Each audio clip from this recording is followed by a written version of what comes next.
매일의 하나님 말씀. 하나님의 6천년 경륜은 마무리 단계에 이르렀고, 하나님 나라의 문은 하나님이 나타나기를 찾는 모든 이를 향해 열려 있다. 사랑하는 형제자매여, 너희는 무엇을 기다리고 있는가? 무엇을 찾고 있는가? 하나님이 나타나기를 기다리고 있지 않는가? 하나님의 자취를 찾고 있지 않는가? 하나님의 나타남은 얼마나 바라고 바라던 일인가? 하나님의 자취는 또 얼마나 찾기 어려운가? 이러한 시대, 이러한 세상에서 우리가 어떻게 해야 하나님이 나타나는 날을 볼 수 있겠는가? 어떻게 해야 하나님의 발걸음을 따라갈 수 있겠는가? 이는 하나님이 나타나기를 기다리는 모든 사람이 공통적으로 직면한 문제다. 아마 너희들은 이 문제에 관해 수차례 생각해 보았을 것이다. 하지만 결과는 어떠한가? 하나님은 어디에 나타나겠는가? 하나님의 자취는 어디에 있는가? 너희는 그 답을 찾았는가? 아마 많은 사람이 이렇게 대답할 것이다. 하나님은 그를 따르는 모든 사람들에게 나타나시며 하나님의 자취는 바로 우리 가운데에 있습니다. 이는 아주 간단한 문제입니다. 이렇게 틀에 박힌 대답이야 누구든 할 수 있다.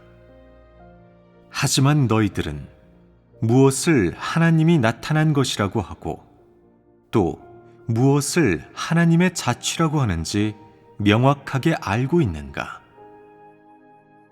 하나님이 나타난다는 것은 하나님이 친히 이 땅에 와 사역하는 것을 뜻한다. 즉, 그만의 신분으로, 그만의 성품으로, 그리고 그만의 고유한 방식으로 사람들 가운데에 강림하여 시대를 열고 시대를 끝내는 사역을 하는 것이다.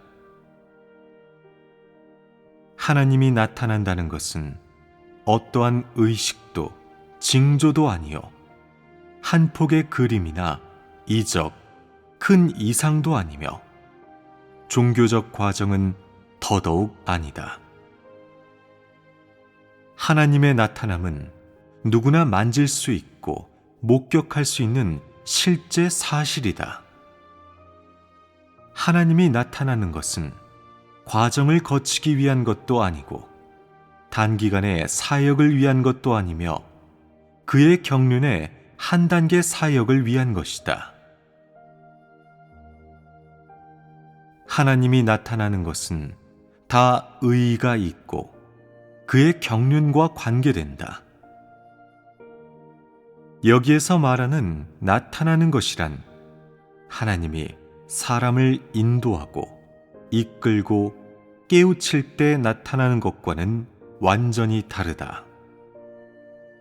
하나님은 매번 나타날 때마다 큰 사역을 하는데 그 사역은 그 어떤 시대에 했던 사역과도 다르다. 그것은 사람이 상상할 수 없고 체험해 본 적도 없는 것이다. 또한 그것은 새로운 시대를 열고 기존의 시대를 끝내는 사역이며 인류를 구원하는 더 새롭고 높은 한 단계의 사역이자 인류를 새 시대로 인도하는 사역이다. 이것이 바로 하나님이 나타나는 것의 의의이다. 하나님이 나타나는 것이 어떤 것인지 명확히 알게 되었다면 하나님의 자취는 어떻게 찾아야 하겠는가? 사실 이 문제를 설명하기란 어렵지 않다. 하나님이 나타나는 곳에 바로 하나님의 자취가 있다고 말할 수 있기 때문이다. 이 설명은 듣기에는 간단해 보이지만 정작 해보려면 그리 쉽지 않다. 왜냐하면 많은 사람은 하나님이 어디에 나타날지 모르며 하나님이 어디에 나타나려 하는지, 하나님이 어디에 나타나야 하는지는 더더욱 모르기 때문이다. 어떤 사람들은 매우 충동적으로 성령이 역사하는 곳이 바로 하나님이 나타나는 곳이라고 생각할 것이다. 혹은 영적인 인물이 있는 곳이나 지명도가 높은 사람이 머무는 그곳이 바로 하나님이 나타나는 곳이라고 생각할 수도 있다. 이러한 생각의 옳고 그름에 관한 논의는 잠시 접어두자. 이 문제를 설명하기 위해서는 먼저 목표를 명확히 해야 한다. 우리는 지금 하나님의 자취를 찾으려는 것이지 영적 인물을 찾으려는 것이 아니며 유명 인사를 따르려는 것은 더욱 아니다. 우리는 하나님의 발걸음을 따르려는 것이다.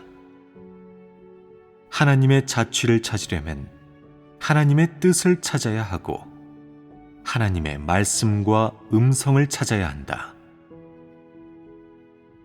하나님의 새 말씀이 있는 곳에 하나님의 음성이 있고 하나님의 자취가 있는 곳에 하나님의 행사가 있으며 하나님의 선포가 있는 곳에 하나님의 나타남이 있고 하나님이 나타나는 그곳에 진리, 길, 생명이 존재하기 때문이다. 너희들은 하나님의 자취를 찾는 과정에서 하나님은 진리요, 길이요, 생명이다라는 말을 간과하였다. 그래서 많은 사람이 진리를 얻고 나서도 하나님의 자취를 찾았다 생각지 않고 그것을 하나님이 나타난 것으로 인정하지도 않는 것이다. 이 얼마나 심각한 실수인가? 하나님이 사람의 관념대로 나타날 리도 없고 사람의 요구에 따라 나타날 리는 더더욱 없다. 하나님은 자신의 선택과 계획, 그리고 자신의 목표와 방식에 따라 사역을 한다. 그는 어떤 사역을 하든 사람과 의논할 필요가 없고 사람의 의견을 구할 필요도 없으며 모든 사람에게 일일이 알릴 필요는 더더욱 없다. 이것은 하나님의 성품이자 모든 사람들이 마땅히 알아야 할 바이다. 하나님이 나타난 것을 보고 하나님의 발걸음을 따르고자 한다면 먼저 스스로의 관념에서 빠져나와야 하며 하나님께 이렇게 저렇게 해야 한다고 지나치게 요구하지 말아야 한다. 나아가 하나님을 너의 범주 안에 한정하거나 너의 관념 속에 가두지 말아야 한다. 대신 하나님의 자취를 어떻게 찾아야 할지, 하나님이 나타난 것을 어떻게 받아들이고 하나님의 새로운 사역에 어떻게 순종해야 할지를 생각해야 한다. 이것이 바로 사람이 해야 할 일이다. 사람은 모두 진리가 아니며 또 진리를 갖추고 있지 않기 때문에 사람이 해야 할 일은 오직 찾고 받아들이고 순종하는 것뿐이다.